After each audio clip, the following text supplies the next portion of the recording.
بسم اللہ الرحمن الرحیم۔ ایک اونٹ کی حضور اکرم صلی اللہ علیہ وآلہ وسلم سے فریاد۔ اونٹ نے آپ صلی اللہ علیہ وآلہ وسلم کے کان میں ایسا کیا کہا کہ آپ رونے لگے۔ حضرت تمیم داری رضی اللہ تعالیٰ عنہ بیان کرتے ہیں کہ ہم حضور نبی کریم صلی اللہ علیہ وآلہ وسلم کی بارگاہ اقدس میں حاضر تھے کہ ایک اونٹ بھاگتا ہوا آیا اور حضور کریم صلی اللہ علیہ وآلہ وسلم سرور انور کے پاس آ کر کھڑا ہو گیا، جیسے کان میں کوئی بات کہہ رہا ہو۔ آپ صلی اللہ علیہ وآلہ وسلم نے فرمایا، اے اونٹ پرسکون ہو جا، اگر تو سچا ہے تو تیرا سچے تجھے فائدہ دے گا، اگر تو جھوٹا ہے تو تجھے اس جھوٹ کی سزا ملے گی۔ بے شک جو تمہاری پناہ میں آ جاتا ہے تو اللہ تعالیٰ بھی اسے امان دے دیتا ہے، اور ہمارے دامن میں اپنا پناہ لینے والا کبھی نامراد نہیں ہوتا۔ تو ہم نے عرض کیا، یا رسول اللہ، یہ اونٹ کیا کہتا ہے؟ تو آپ علیہ السلام نے فرمایا کہ اس اونٹ کے مالکوں نے اسے ذبح کر کے اس کا گوشت کھا لینے کا ارادہ کیا تھا۔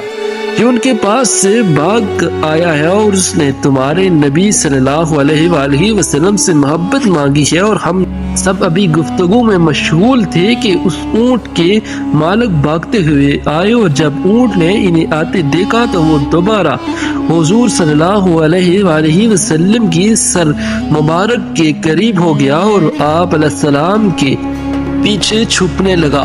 ان کے مالکوں نے عرض کیا، یا رسول اللہ، ہمارا یہ اونٹ 3 دن سے ہمارے پاس سے بھاگا ہوا ہے، آج یہ ہمیں آپ کی خدمت سے ملا ہے۔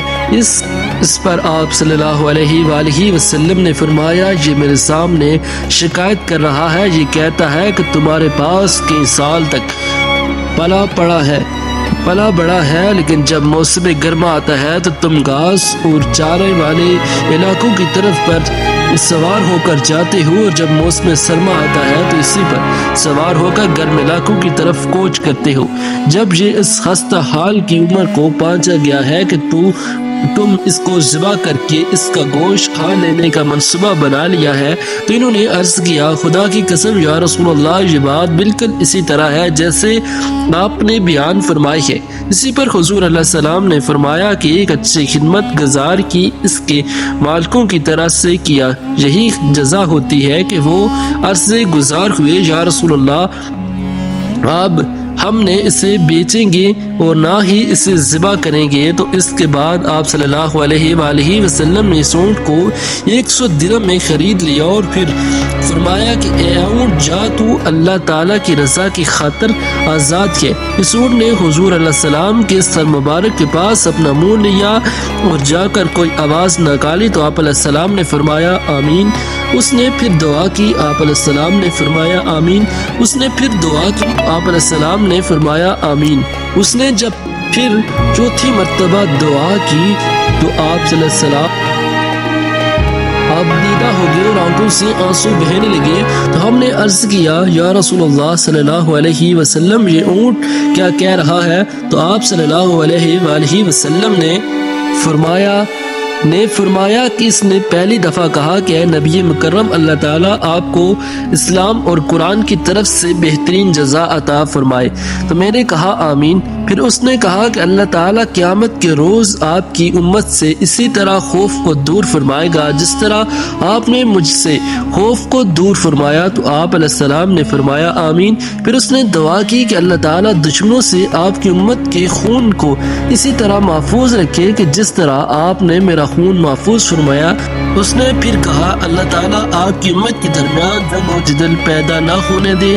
یہ سن کر مجھے رونا آ گیا، کیونکہ یہی دعائیں میں نے بھی اپنے اللہ تعالیٰ سے مانگی تھی۔ تو اللہ تعالیٰ نے پہلے 3 تو قبول فرما لی، لیکن آخری دعا سے منع فرمایا۔ جب جبرائیل علیہ السلام نے مجھے اللہ تعالیٰ کی طرف سے خبر دی تو کیا تو میں نے میری امت آپس میں جنگ کر کے فنا ہوگی، جو کچھ ہونے والا ہے قسم ہے اسے لکھ چکا ہوں۔ نبی کریم صلی اللہ علیہ وآلہ وسلم نے یہ حدیث مبارکہ آج بالکل سچ ثابت ہو رہی ہے کہ مسلمان کسی طرح ایک دوسرے کو خون کے پیاسے ہیں اور ایک دوسرے کو کس طرح قتل کر رہے ہیں۔ فرقہ واریت کا نام پر ایک دوسرے کی جان کے دشمن ہیں، جتنا نقصان مسلمانوں نے مسلمانوں کا کیا اتنا نقصان شاید کہ کافروں نے مسلمانوں کا نہ ہی کیا ہو۔ تو اللہ سے دعا ہے کہ اللہ پاک ہم سب کو سچے اور پکے مسلمان بننے اور دوسرے مسلمان کو اپنے اندر درد محسوس کرنے کی توفیق عطا فرمائے، نہ کہ ان کے خون کی ہم پیاسے بنے رہیں۔ اللہ سے دعا ہے کہ اللہ پاک ہم سب کو ایمان پر قائم رکھے۔